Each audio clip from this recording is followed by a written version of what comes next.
සුපිරියන්.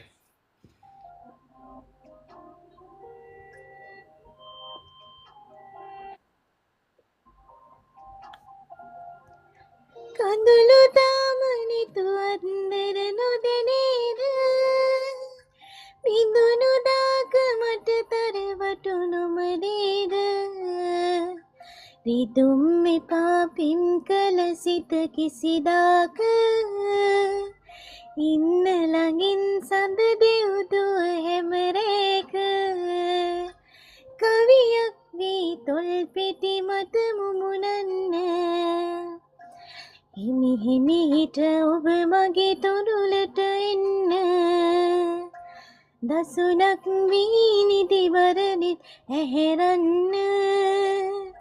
සඳ සාවී ඔබ හද කුටියට එන්න